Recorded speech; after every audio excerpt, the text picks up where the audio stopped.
Você pode estar chamando de dieta mediterrânea um prato que nunca existiu no Mediterrâneo. Pão de manhã, granola no lanche, massa no almoço, fruta o dia inteiro, uma taça de vinho à noite. Quase nenhuma proteína de verdade. Aí alguém joga um fio de azeite por cima e pronto, virou saúde. Mas será que foi isso mesmo que os povos mediterrâneos tradicionais fizeram para viver melhor? Ou nós pegamos um recorte histórico, retiramos o contexto, colocamos em uma pirâmide bonita e transformamos em uma verdade universal?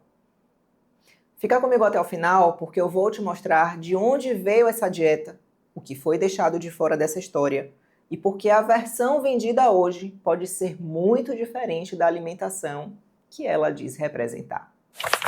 Se você ainda não me segue por aqui, se inscreva agora no canal, porque toda semana tem 3 vídeos novos com conteúdos que ninguém mais está falando por aqui. Te convido também a me seguir no Instagram, você me encontra com @lua.ferrari. Eu sou Lua Ferrari, nutricionista, atuo com as abordagens low carb, cetogênica e dieta carnívora e vivo o estilo de vida carnívoro por opção há quase 6 anos. E uma coisa que esses anos me ensinaram foi a desconfiar de qualquer dieta apresentada como a solução perfeita para todas as pessoas. Porque o corpo não responde a nomes bonitos. O corpo responde ao que realmente entra no prato, ao estado metabólico de cada pessoa e ao contexto em que aquela alimentação acontece. Então vamos começar pelo básico. Não existe uma única dieta mediterrânea. Existe uma região mediterrânea enorme, formada por povos, religiões, climas, culturas e tradições culinárias muito diferentes. Um grego não come exatamente como um italiano. Um italiano não come como um libanês. Um espanhol não come como um marroquino. Mesmo dentro do mesmo país, a alimentação muda de uma ilha para outra, de uma região costeira para uma região rural, de uma família para outra. Então, quando alguém diz a dieta mediterrânea, a primeira pergunta deveria ser: qual delas? O modelo que ficou famoso no mundo foi construído principalmente a partir de observações feitas em algumas populações, especialmente em Creta, em partes da Grécia e no sul da Itália, entre o final dos anos 1950 e a década de 1960. Essas populações chamaram a atenção porque apresentavam taxas menores de doença cardiovascular quando comparadas a alguns outros grupos estudados naquele período. Isso é um dado importante. Não precisa negar o dado para questionar a narrativa que foi construída depois. O problema começa quando uma observação feita em populações específicas é transformada em uma prescrição universal, como se todos os habitantes do Mediterrâneo comessem do mesmo jeito e como se apenas alguns alimentos isolados explicassem todo o resultado. Creta, naquela época, não era uma ilha cheia de gente sedentária sentada diante do computador, pedindo massa por aplicativo e compensando com azeite extra virgem. Era uma população muito mais ligada ao trabalho físico, à produção local, à sazonalidade, à comida simples e a um ambiente com muito menos ultraprocessados. As pessoas não passavam o dia beliscando. Não tinham cereal matinal com alegação de saúde.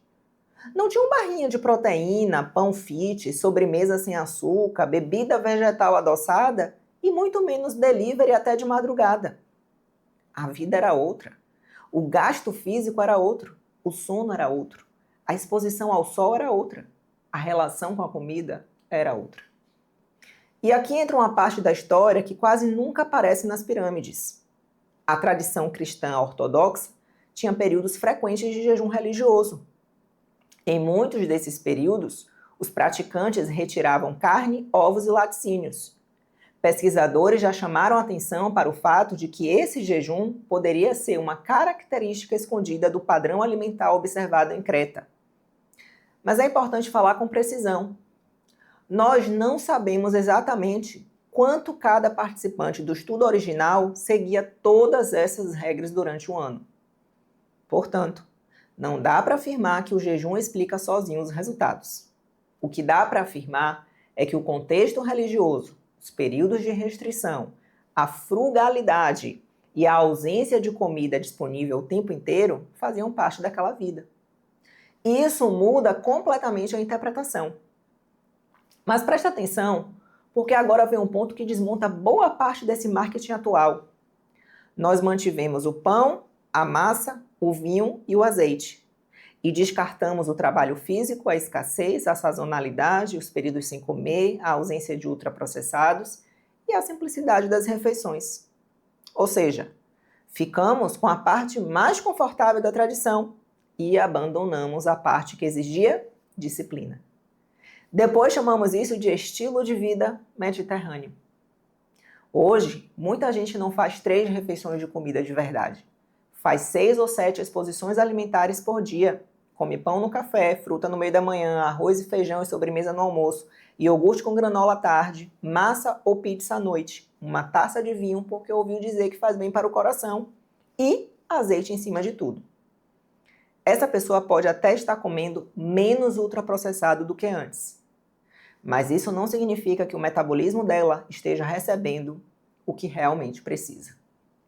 Principalmente se ela tem resistência à insulina, fígado gorduroso, compulsão alimentar, fome constante, triglicerídeos altos, obesidade abdominal ou dificuldade para preservar a massa muscular. E aqui eu preciso ser justa. Existem estudos mostrando benefícios de um padrão mediterrâneo bem estruturado. Tem um estudo chamado PRIDE-MED, que é um dos estudos mais conhecidos, encontrou menos eventos cardiovasculares em pessoas de alto risco orientadas a seguir uma dieta mediterrânea suplementada com azeite extra virgem ou castanhas, quando comparadas a um grupo que recebeu orientação para reduzir gordura. Isso merece ser reconhecido. Ciência não se faz escolhendo apenas o estudo que confirma o que a gente gosta. Mas esse resultado também não prova que pão é essencial, que vinho é terapêutico, ou que pouca carne é a melhor escolha. O estudo não comparou dieta mediterrânea com dieta carnívora. Não comparou com uma cetogênica bem feita, bem formulada. Não comparou com uma low carb rica em proteína animal. E não isolou o azeite do restante da mudança alimentar. Quando alguém sai de uma alimentação carregada de açúcar, farinha, óleos refinados e comida pronta e passa a comer mais comida fresca, é esperado que muita coisa melhore. A grande pergunta é outra. Essa melhora veio porque a pessoa passou a comer pão integral ou porque deixou o biscoito? Veio porque começou a tomar vinho ou porque reduziu o refrigerante? Veio porque comeu menos carne vermelha ou porque abandonou o fast food completo com pão, molho, batata frita e sobremesa? Veio por causa do azeite ou porque o azeite substituiu gorduras industriais em uma alimentação muito pior? Quando você não separa essas coisas, corre o risco de dar o troféu ao alimento errado. Essa é uma frase que eu quero que você guarde. Uma dieta pode ser melhor do que a alimentação moderna e ainda não ser a melhor estratégia para o seu metabolismo.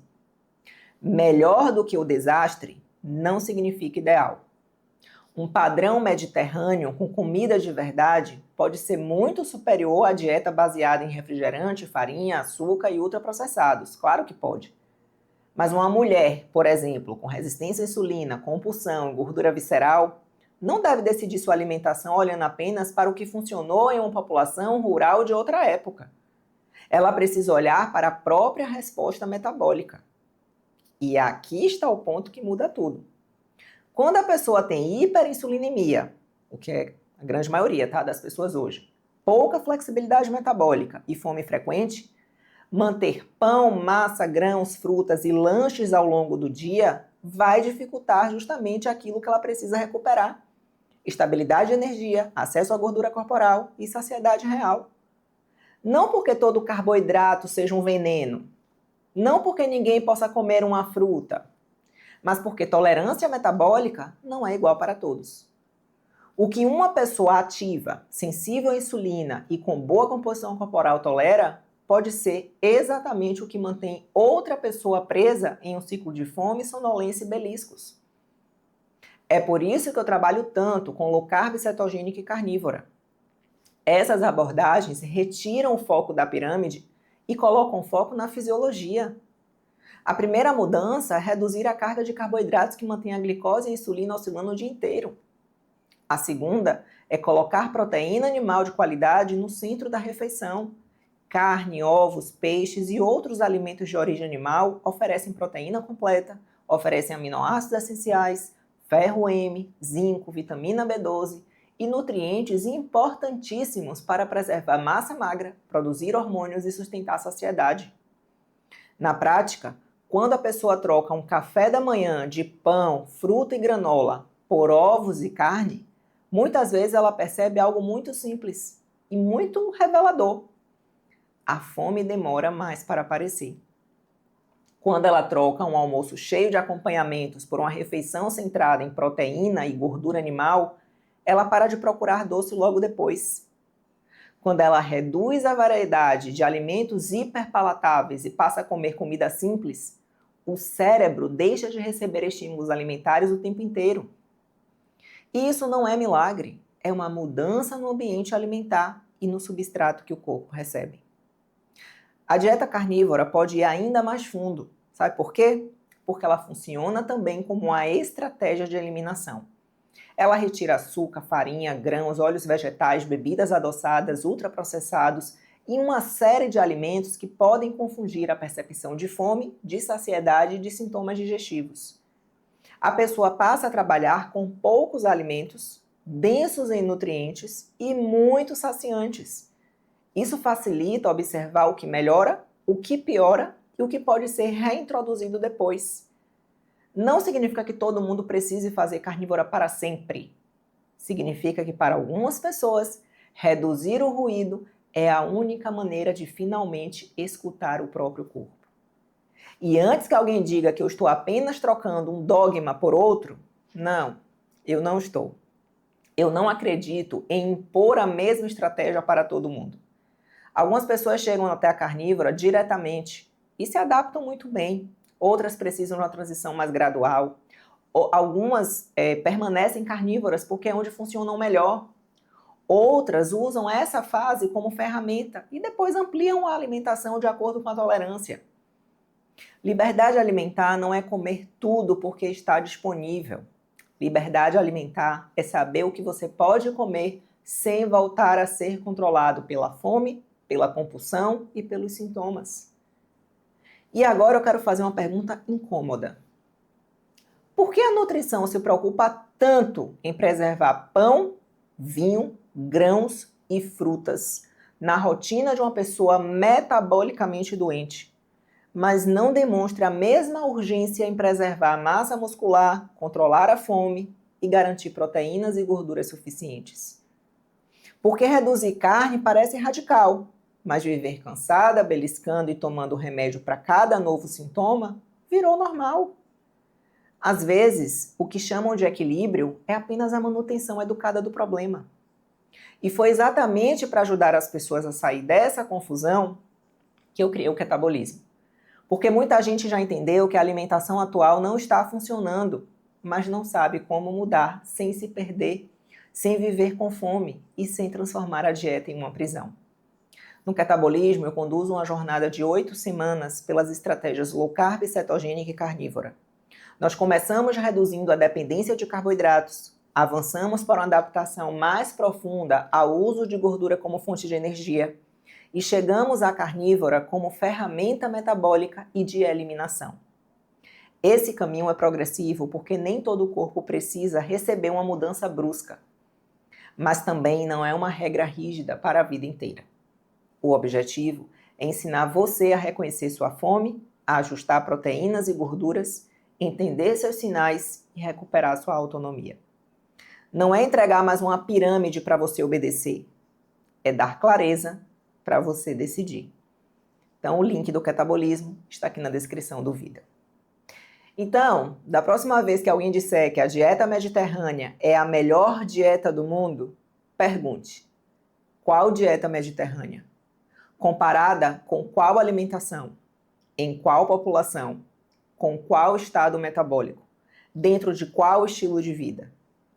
Porque uma dieta não pode ser separada da pessoa que a pratica. E um alimento não recebe um certificado de saúde apenas porque aparece em uma região famosa por sua culinária.